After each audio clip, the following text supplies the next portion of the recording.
자, 우리 사도행전 15장입니다. 사도행전 15장.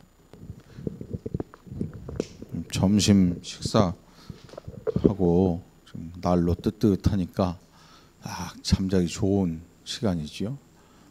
머리가 빙빙 돌고 앞에 있는 제가 2명, 3명으로 보이면 틀림없이 자고 있는 거야. 자, 한 명 서 있는데 2개, 3개로 보이면 이상한 거잖아요. 분명히 자고 있는 거예요. 잠 깨시고. 자, 우리 사도행전 15장의 말씀 우리 함께 천천히 봉독하시겠습니다. 사도행전 15장 신약 213페이지 천천히 한 목소리로 봉독하시겠습니다. 어떤 사람들이 유대로부터 내려와서 형제들을 가르치되 너희가 모세의 법대로 할례를 받지 아니하면 능히 구원을 받지 못하리라 하니 바울 및 바나바와 그들 사이에 적지 아니한 다툼과 변론이 일어난지라. 형제들이 이 문제에 대하여 바울과 바나바와 및 그 중에 몇 사람을 예루살렘에 있는 사도와 장로들에게 보내기로 작정하니라. 그들이 교회의 전송을 받고 베니게와 사마리아로 다니며 이방인들이 주께 돌아온 일을 말하며 형제들을 다 크게 기쁘게 하더라. 예루살렘에 이르러 교회와 사도와 장로들에게 영접을 받고 하나님이 자기들과 함께 계셔 행하신 모든 일을 말하며 바리새파 중에 어떤 믿는 사람들이 일어나 말하되 이방인에게 할례를 행하고 모세의 율법을 지키라 명하는 것이 마땅하다 아니라. 사도와 장로들이 이를 의논하러 모여 많은 변론이 있은 후에 베드로가 일어나 말하되 형제들아 너희도 알거니와 하나님이 이방인들로 내 입에서 복음의 말씀을 들어 믿게 하시려고 오래전부터 너희 가운데서 나를 택하시고 신은 하나님이 우리에게와 같이 그들에게도 성령을 주어 증언하시고 믿음으로 그들의 마음을 깨끗이 하사 그들이나 우리나 차별하지 아니하셨느니라. 그런데 지금 너희가 어찌하여 하나님을 시험하여 우리 조상과 우리도 능히 매지 못하던 멍에를 제자들의 목에 두려느냐. 그러나 우리는 그들이 우리와 동일하게 주 예수의 은혜로 구원받는 줄을 믿노라 하니라. 온 무리가 가만히 있어 바나바와 바울이 하나님께서 자기들로 말미암아 이방인 중에서 행하신 표적과 기사에 관하여 말하는 것을 듣더니 말을 마침에 야고보가 대답하여 이르되 형제들아 내 말을 들으라. 하나님이 처음으로 이방인 중에서 자기 이름을 위한 백성을 취하시려고 그들을 돌보신 것을 시몬이 말하였으니 선지자들의 말씀이 이와 일치하도다. 기록된 바 이후에 내가 돌아와서 다윗의 무너진 장막을 다시 지으며 또 그 허물어진 것을 다시 지어 일으키리니 이는 그 남은 사람들과 내 이름으로 일컬음을 받는 모든 이방인들로 주를 찾게 하려 함이라 하셨으니 즉 예로부터 이것을 알게 하시는 주의 말씀이라 함과 같으니라. 그러므로 내 의견에는 이방인 중에서 하나님께로 돌아오는 자들을 괴롭게 하지 말고 더러운 것과 음행과 목매어 죽인 것과 피를 멀리하라고 편지하는 것이 옳으니 이는 예로부터 각 성에서 모세를 전하는 자가 있어 안식일마다 회당에서 그 글을 읽음이라 하더라. 이에 사도와 장로와 온 교회가 그 중에서 사람들을 택하여 바울과 바나바와 함께 안디옥으로 보내기를 결정하니 곧 형제 중에 인도자인 바사바라는 유다와 실라더라. 그 편에 편지를 붙여 이르되 사도와 장로된 형제들은 안디옥과 수리아와 길리기아에 있는 이방인 형제들에게 문안하노라. 들은즉 우리 가운데서 어떤 사람들이 우리의 지시도 없이 나가서 말로 너희를 괴롭게 하고 마음을 혼란하게 한다 하기로 사람을 택하여 우리 주 예수 그리스도의 이름을 위하여 생명을 아끼지 아니하는 자인 우리가 사랑하는 바나바와 바울과 함께 너희에게 보내기를 만장일치로 결정하였노라. 보내니 그들도 이를 말로 전하리라. 이 요긴한 것들 외에는 아무 짐도 너희에게 지우지 아니하는 것이 옳은 줄 알았노니 우상의 제물과 피와 목매어 죽인 것과 음행을 멀리할지니라. 이에 스스로 상가면 잘 되리라.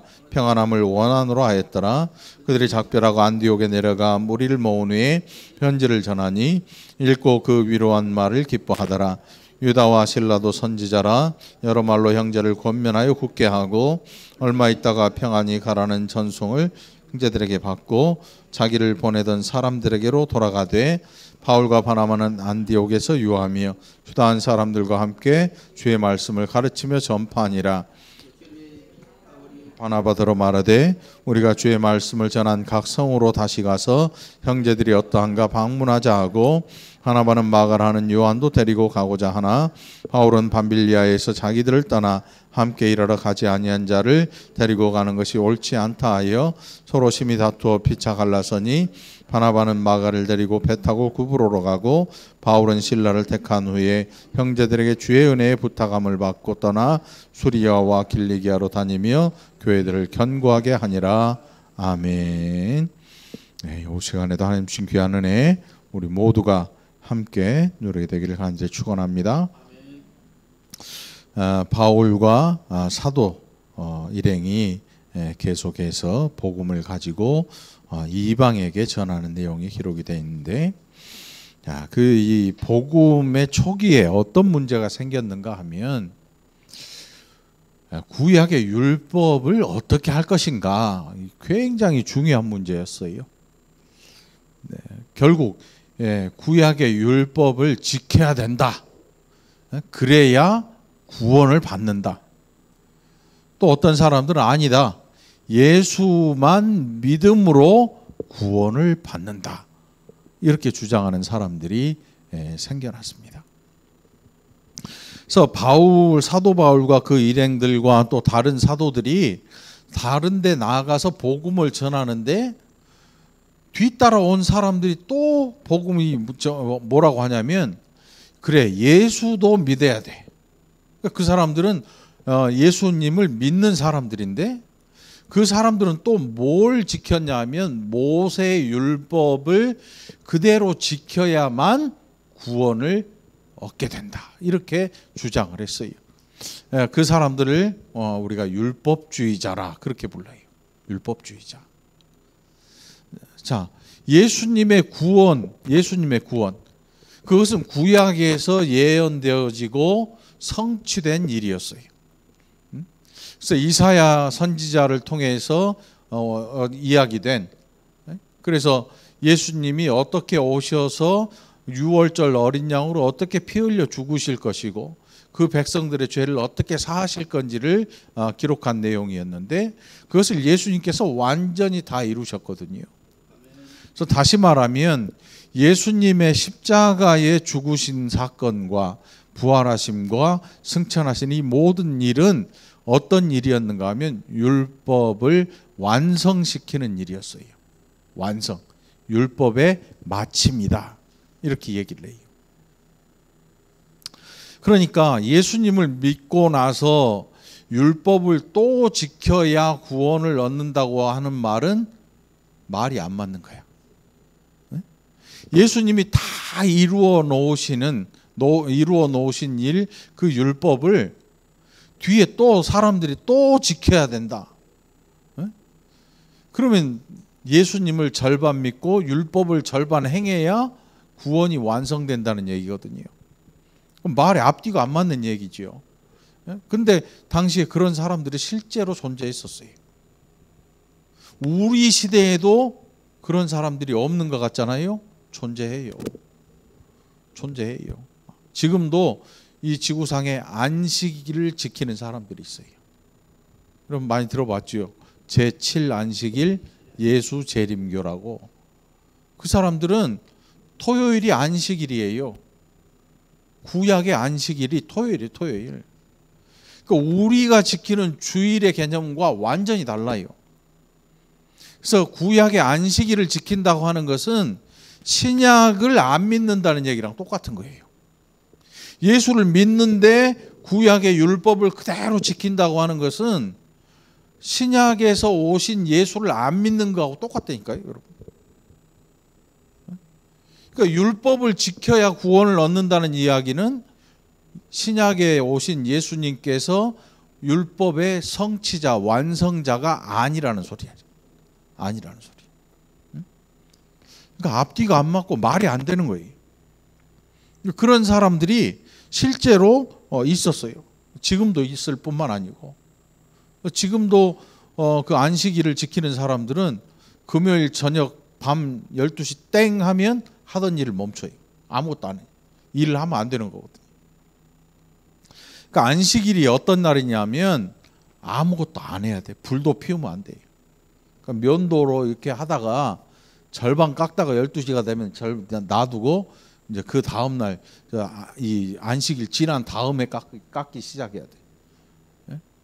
이 굉장히 말이 안 되는 거죠. 이 앞뒤가 안 맞는 모순 덩어리인 거죠. 그래서 이 일 때문에 사도들과 그 이 구약의 율법을 전하는 사람들 사이에 변론이 일어났어요. 변론.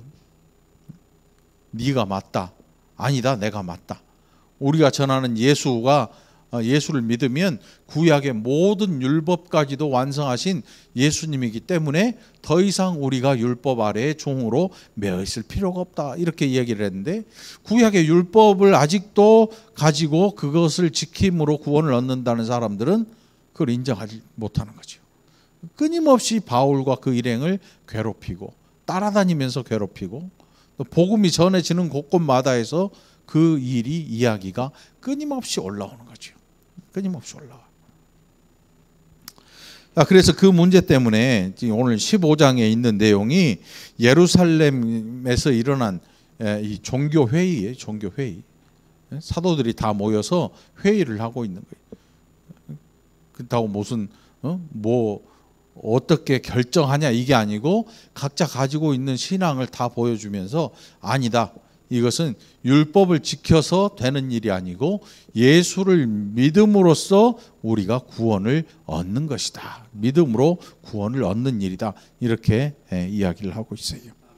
그래서 우리가 바울 서신에 보면 끊임없이 이것에 대해서 얘기해요. 갈라디아서 또 뭐 다른 그 서신서에 보면 이 문제 때문에 힘들어하는 성도들이 엄청나게 많았어요. 초대교회 때 이 문제가 굉장히 큰 문제였거든요. 왜냐하면 금방 전에 구약의 율법을 신약에 와서 예수님께서 완성하셨는데 그 이 율법을 모세의 율법이라고 불려요. 모세의 율법. 그러니까 이 유대인들에게 있어서 모세는 선지자 중에 가장 위대한 사람이거든요. 그 위대한 사람이 하나님으로부터 받은 이 율법을 안 지킨다고 이렇게 하는 거예요. 그러니까 구약에도 라떼가 있었어. 네? 구약에도 이 예수님 당시에도 라떼가 있었어. 라떼가 뭐예요? 네? 라떼 커피? 구약에도 이 예수님 당시에 라떼가 있었어요. 라떼들이 뭐라 했냐면 라떼는 말이야 율법 지켜야 돼. 이게 라떼야. 신약의 라떼. 그 당시에도 라떼들이 있어가지고 예수님이 이루어 놓으신 그 율법의 완성, 유월절 어린 양으로서 단 한 번의 희생제사, 완성된 희생제사를 헛되게 해. 그게 뭐냐면 라떼. 율법 지켜야 돼. 니네 왜 안 지켜? 율법 안 지키면 구원 못 얻어. 이거거든요. 응? 이게 라떼. 응? 요즘 이 라떼를 주장하는 사람들을 또 다른 말로 뭐라 그래요? 그렇지, 꼰대. 예수님 당시에도 꼰대도 있고 라떼도 있었다니까. 진짜로 이거를 버리지 못하는 거죠. 왜? 머릿속 사고, 자기의 경험이나 이런 것 때문에 그걸 버리면 안 된다고 하는 부류들이 있었단 말이에요. 예수님의 메시아 되신 것은 알아요. 그런데 돌아보니까 모세가 받은 율법도 또 크거든. 그런데 성경은 모세보다 크신 이를 누구라 그래요? 예수님으로 소개하고 있거든요. 그 어느 지도자보다 크신 분을 예수 그리스도라고 소개를 하거든. 모세보다 크신 이. 그런데 이 구약의 율법을 가지고 그것을 지킴으로 말미암아 자기들의 신앙이 이렇게 올라가고 자라난다고 생각했던 그 사람들은 결국 메시아와 율법을 동일하게 여기고 그것을 둘 다 하나는 한 대상은 믿어야 되고 한 대상은 지켜야 되는 것으로 여기고 복음을 들은 이방인들에게 이것을 전하기 시작했어요. 이방인들이 얼마나 헷갈리겠어. 이방인들로서 복음을 받은 사람들이 정신을 못 차렸죠. 이게 도대체 뭔가가 안 맞지 않느냐. 예수를 믿으면 구원에 이르는데 그 사람들이 와서 하는 얘기를 쭉 들어보니까 율법도 지켜야 구원을 얻는다고 한다. 이게 뭔가 안 맞는 것 같은데 그럴듯한 것 같기도 하고, 이게 모순덩어리다. 결국 사도들이 예루살렘에서 모여서 이것을 정해요. 예수 그리스도만 믿어서 구원을 얻는 것이다. 예수 그리스도께서 율법을 완성하신 완성자이기 때문에 더 이상 구약의 율법을 지킬 필요가 없다. 그러나 도덕적인 차원에서 여기에 보면 20절에 15장 20절에 보니까 다만 우상의 더러운 것과 음행과 목매어 죽인 것과 피를 멀리하라고 편지하는 것이 옳으니, 이게 다 우상 숭배와 관련된 내용들이거든요. 이 우상 앞에 드려졌던 고기나 짐승들 제사로 지내진 더 이상, 왜냐하면 성전 제사가 이제 없어요. 필요가 없거든요. 성전의 제사는 더 이상 필요치가 않아요. 그리고 이방 제사가 남아있는데 그 이방인들의 제사와 관련된 내용들이, 음행이라고 하는 게 다 이방 우상 섬기는 일과 관련된 일이거든요. 그래서 이런 것들에서 멀리하라 이렇게 편지하는 것이 옳다. 그래서 이 율법이라고 하는 것을 바울은 나중에 율법은 노예 중에서 똑똑한 사람을 골라가지고 자기 주인의 자식을 이 교육하는 몽학 선생으로 표현을 해요. 몽학 선생. 몽학 선생이 학원 선생님 이름이 아니야. 몽학 선생이 뭐냐면 아이가 혼자 공부할 수 있을 때까지 노예 중에서, 그러니까 율법은, 구약의 율법은 구약 성도들의 주인이 아니었어요. 구약 성도들에게 있어서 율법의 역할은 뭐냐면 노예 신분으로서 구약 성도들이 그리스도를 갈망하도록 해주는 역할을 해줘야 돼요. 그게 율법에 하는 일이었거든요. 근데 구약의 사람들은 예수님 당시에도 그렇고 율법을 지킴으로 말미암아 그들이 하나님 앞에서 의인이 된다라고 하는 그 잘못된 이 종교적인 사고를 가지게 되었던 거예요. 여러분, 이게 우리도 조심해야 돼요. 우리도 조심해야 돼. 11조 하는 일, 이거 구약 율법 지키는 거 아니에요. 말라기에 뭐 기록된 내 창고를 채워 내가 부어준다, 뭐 구약의 11조와 우리 시대의 11조는 또 달라요. 구약의 11조는 율법에서 정한 하나님 앞에 떼먹으면 안 되는 11조예요. 그러니까 소출마다 정확히 그 소산을 드리지 않으면 이게 하나님과의 이 언약 관계, 백성과 하나님과 그 관계가 망가지는 일이었어요. 우리 시대의 11조는 어때요? 구약에 나오는 그 11조의 단어는 가져왔지만 의미가 완전히 달라요. 어떤 분들은 구약 11조의 그 언약을 지키는 것처럼 이 11조를 이야기하면서 구약의 성경 구절들을 인용해서 11조 하면 복을 받고 11조 하면 뭐하고 뭐 이렇게 하는데 의미가 사뭇 달라요. 왜 다를까요? 예수님께서 구약을 완성하셨다고 하는 것은 이 모든 것들을 완성하는 거지 그 중에 11조 빼고 뭐 빼고 이런 게 아니잖아요. 구약의 모든 율법을 완성하신 건 모든 제물을 드리는 그 모든 행위까지도 완성하신 거예요. 그렇지 않으면 예수님의 이 유월절 어린 양으로서 완전한 희생 제사가 아니잖아요.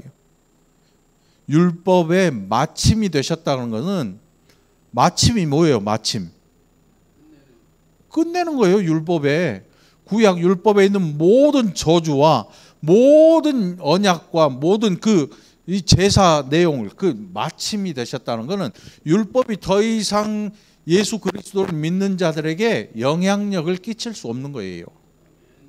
영향력을 가질 수가 없어요. 네? 그렇다고 해서 우리가 구약 성경을 함부로 해도 되냐? 안 그러죠. 왜냐하면 구약과 신약은 동일하신 하나님의 말씀이기 때문에 우리가 귀하게 대할 뿐만 아니라 구약의 말씀이라도 함부로 여기면 안 돼요. 그렇다고 해서 율법을 지키는 그런 일을 하려고 구약을 우리에게 주신 게 아니거든요. 메시아를 소개해 주는 책이, 오실 메시아를 소개하고 있는 책이 구약 율법이에요. 구약 성경이거든요. 그래서 우리가 신앙생활 하면서 그 11조 하는 것, 이런 것들은 지금 구약 율법에서 따와가지고 11조 하는 게 아니에요. 착각하면 큰일 나요. 우리가 하는 11조는 이제 어떤 의미를 갖냐면 교회의 존재를 위해서 하는 거예요. 아멘. 여러분, 사람이 살면서 물질이 없이 살 수 있어요, 없어요? 물질 없이 못 살아요. 제가 목회자인데 어떤 사람들은 그런 생각을 가지더라고. 목사님이니까 좀 가난하게 살면 어떠냐. 성질이 나더라고. 진짜로 그런 사람이 있어요. 목사님이 좀 가난하게 살고 검소하게 살아야지. 응? 목사님이 돈이 많으면 어떻게? 돈 많을래도 모아서 나와야 많은. 근데 듣고 있으니까 화가 나. 왜? 목사도 사람이잖아요. 목회자도 사람이에요. 자식을 안 낳았으면 모르는데 낳았으면 책임져야 되잖아. 예를 교육도 시켜야 되고 책임을 져야 되잖아. 뭐 미국에는 뭐 몇 살이 되면 독립해서 그거는 그 나라에서 그만큼 안정적인 지원을 해주니까 되는 거야. 우리나라 안 돼. 큰일 나. 애들 다 망쳐요. 그 목회자니까 뭐 그래야 된다고 막 하더라고. 성질 나더라고. 나한테는 뭐 우리 교회는 그런 분이 없으니까 천만다행이지. 진짜로 있어요, 다른 게. 이 11조 하는 일도 구약 율법에서 했기 때문에 하나님이 여호와께서 복을 주시고 막 이렇게 얘기를 해. 그럼 예수님께서 구약의 11조 하는 일을 못 이루셨느냐? 아니, 다 이루셨어. 다. 그러면 신약의 우리들은 어떤 마음으로 11조를 해야 할까요? 또 감사헌금이나 물질을 드리는 이 모든 일 어떻게 뭐 때문에 해야 될까요? 가장 먼저는 감사하는 마음이에요. 우리가 열의 하나를 구분해서 드리는 이 일은 구약, 율법, 말라기 이런 데서 기록돼 가지고 떼어먹지 말아야 된다. 떼어먹으면 하나님이 되찾아가신다. 10배로 챙겨가신다. 이런 의미에서 11조가 아니고 감사의 표현이에요. 하나님, 제가 이렇게 일할 수 있는 것, 일에서 벌 수 있는 것, 이 모든 것은 하나님께서 내게 주신 건강과 은혜와 주변 사람들의 과의 관계를 통해서 이루게 해주신 은혜입니다. 나는 열의 하나를 하나님 앞에 감사의 제사로 드립니다. 여기 제사니까 구약의 제사가 아니에요. 감사로 감사를 표현하는 거예요. 그런데 하고 싶어도 없으면 어떻게 해요? 아니 11조 하고 싶은데 월급 들어오자마자 빚이 너무 많아. 쪽 빨아가 버려. 은행에서 다 빼가. 그걸 하겠다고 카드를 긁으면 연체료, 그 카드 이자 얼마나 비싸. 그런 의미의 11조가 아니에요. 그거는 빼먹는 게 아니야. 하나님 앞에 드리는 감사의 마음을 하나님 앞에 드리는데 또 그 감사의 마음을 통해서 교회가 존재해요, 여러분. 교회 건물을 유지하거나 우리가 살아가는 모든 것들을 유지하려면 물질이 없으면 되는 일이 없어요. 물질이 없으면 말로는 우리가 하나님이 물질 다 주십니다. 그 뜻은 뭐냐면 하나님이 성도들을 통해서 역사하시는 거예요. 누구를? 여러분들을 통해서 역사하시는 거예요. 그런데 떼먹는다고 하는 건 뭐냐면 할 수 있는데도 불구하고 욕심 때문에 안 할 때 문제가 생기는 거예요. 결코 그 삶에는 축복이라는 게 없어요. 누가 복을 얻겠어요? 감사함으로 드린 자가 복을 얻는 거예요. 여러분 감사함으로 드리시기 바라요. 그러니까 감사가 없으면 하면 안 돼. 감사 없이 물질을 드리면 어떤 일이 나냐면 주인처럼 행해. 주인처럼. 감사가 없으니까. 처음에는 감사로 시작했다가 나중에 하다 보니까 이거 점점 자기 것 같거든. 응? 내 헌금, 내 돈 나중에 꼭 자기 것처럼, 교회가 자기 것처럼 여겨져 버려요. 그 영혼에 정말 심각한 치명적인 일이야. 절대로 좋은 일이 아니야. 그러니까 교회에서 영향력이 있고 교회를 뭐 내 마음대로 할 수 있다고 해서 좋은 거 아니야. 천만의 말씀. 전혀 좋은 게 아니야. 무서운 일이 벌어질 수 있어요. 조심해야 되거든요. 조심해야 돼. 11조 못한다고 해서 기죽을 건 없어요. 못하니까 못하는 거예요. 뭐 이유가 다른 거 없어요. 할 수 없는데 어떻게 하냐고. 그러나 할 수 있는 자들은 해야 돼.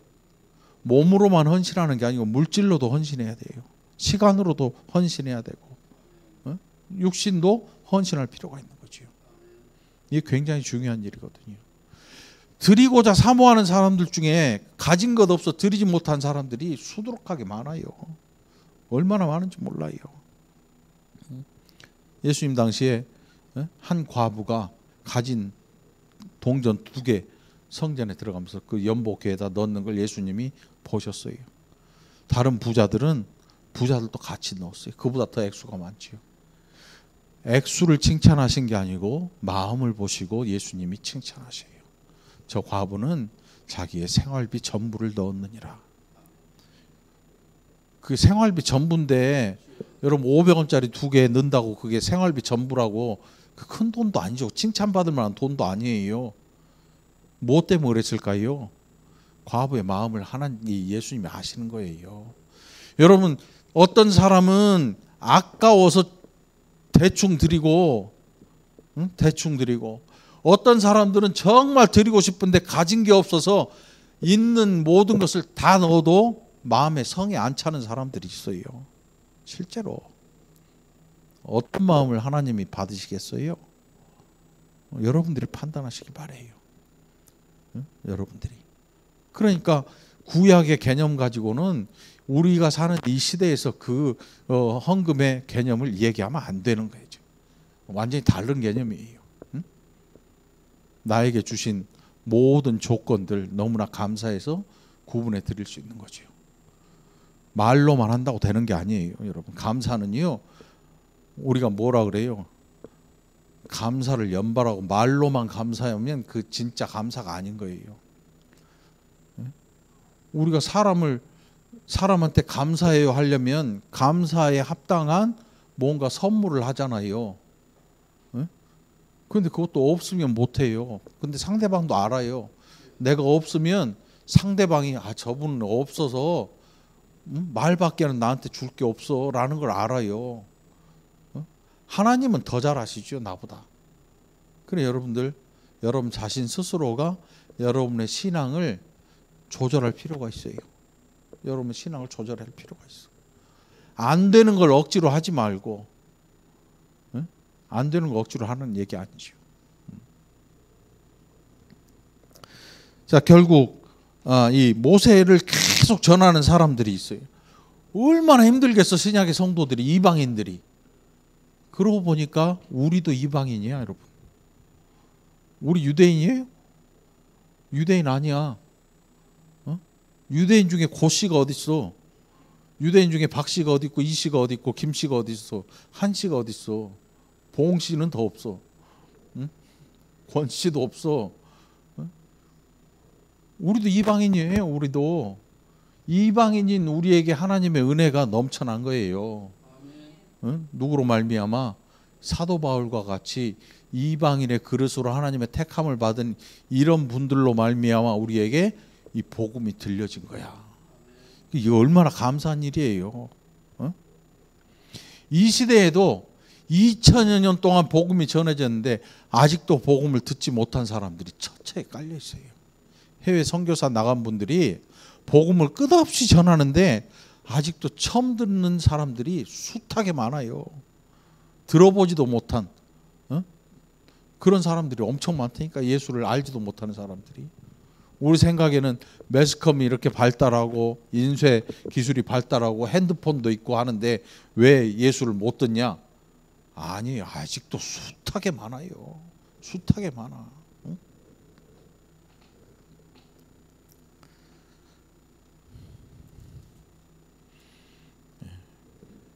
그래서 이 초대교회의 제일 심각한 문제가 바로 그거예요.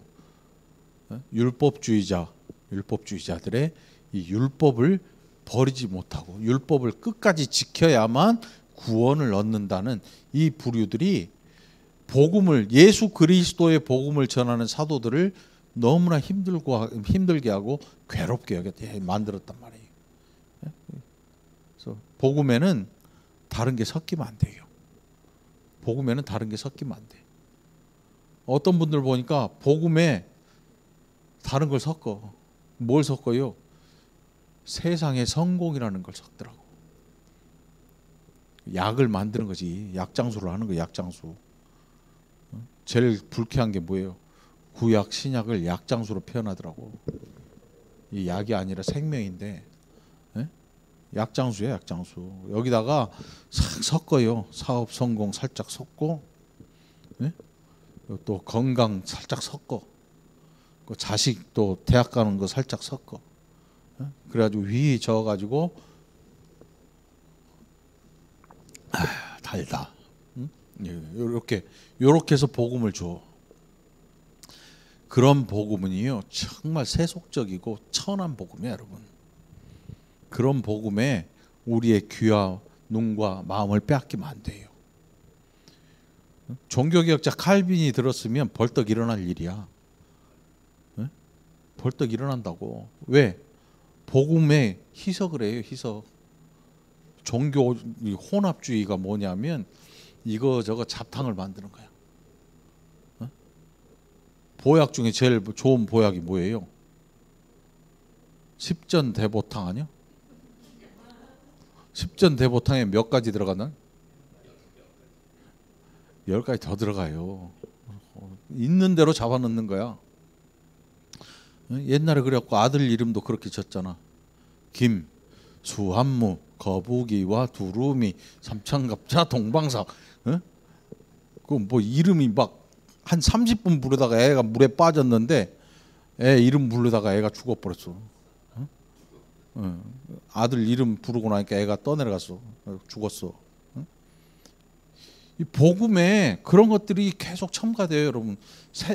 이 시대가 지나면서 복음에 이런 것들이 첨가되면서 우리에게 정말 참된 복음이 들려지지 않아요. 그래서 예수 믿으면 병 낫고, 예수 믿으면 세상에 성공하고, 예수 믿으면 자식이 잘 되고, 예수 믿으면 남편 사업이 잘 되고, 예수 믿으면 진급하고, 예수 믿으면 다 잘 되는 거, 만사형통을 이야기한단 말이에요. 그거는 결코 좋은 복음이 아니야. 그거는 정말 이 복음이 변형된 거야. 희석된 거고. 그런 복음을 들으면 안 돼요. 그런 복음에 사람들이 귀를 기울이고 달콤해진 것에 빠져 들어가요. 헤어날 수 없어요, 나중에. 극한 시험이 닥쳐오면 못 이겨요. 다 집어 던지고 도망가 버리지요. 어디로? 절에도 많고 성당에도 많고 엄청 많아요, 여러분. 교회 다니다 안 다니는 사람들 중에 저절로 간 사람들 많아요. 진짜 많아요. 왜? 이 교회에서 얘기하는 거는 별로 그렇게 내가 할 일이 없어. 원래 우상을 섬기는 일은 왜 그렇게 사람들이 좋아하냐면 내 열심이 신한테 전달되는 그거를 직접 체험할 수가 있거든요. 예? 뭐 절 100번, 절 1000번, 예? 뭐 몇천 번, 뭐 여러분들 인도 그 하는 거 보세요. 삼보 뭐라 그래? 삼보일배 세 발짝 걸어가서 한 번 엎드렸다가 납작 엎드렸다가 쭉 폈다가 꼭 그 대벌레 가는 것처럼 배추벌레 가는 것처럼 군뱅이 이렇게 가는 것처럼 이렇게 가잖아. 수백 킬로 수천 킬로도 가요 그렇게. 그거 하면 종교적으로 얼마나 사람이 뿌듯해지겠어요. 누가 하니까? 내가 하니까 신한테. 하고 나면 사람들이 박수도 보내주고 얼마나 좋은지 몰라. 응? 자의적 숭배를 행하는 거예요. 자의적 숭배. 내가 뭘 하면 신이 즐거워하고 기뻐할 거라고 생각하는 거지. 하나님은 그거 우리가 그런 거 한다 그래서 하나님이 기뻐하시나요? 아니야. 하나님이 기뻐하시는 건 다른 거 없어요. 그 아들의 피를 믿는 자, 그 백성을 기뻐하셔요. 그 백성이 하나님 앞에 그 믿음을 가지고 행할 때 그걸 기뻐하시는 거지. 종교적인 행위를 한다 그래서 기뻐하시는 하나님이 아닌 거죠. 잘 기억하시고 여러분 예수 믿으시기 바랍니다. 다른 거 믿지 마세요. 예수 믿으세요. 망해도 예수 믿고 아파도 예수 믿고 암에 걸려 죽어도 예수 믿고요. 별일이 있어도 예수 믿으세요. 네? 남편이나 아내가 등 돌려도 예수를 믿으세요. 그게 우리가 가져야 될 믿음인 거예요. 이 믿음 외에는 다른 거 없어요. 자, 오늘 여기까지 살펴보도록 하겠습니다. 기도합시다. 하나님 아버지 감사합니다. 우리가 얼마나 또 세속적인 신앙의 길이 들여져 가는지 때로는 벗어나지도 못하고 그것이 정상인 것처럼 살아올 때가 얼마나 많았던지요. 오늘 사도행전을 통해서 우리에게 그리스도에 대한 믿음 주셨사오니 이 믿음 하나 가지고 이 세상 속에서 하나님의 은혜를 증거하는 복된 자들 되게 해 주옵소서. 감사드리옵고 예수님 이름으로 간절히 기도합나이다. 아멘.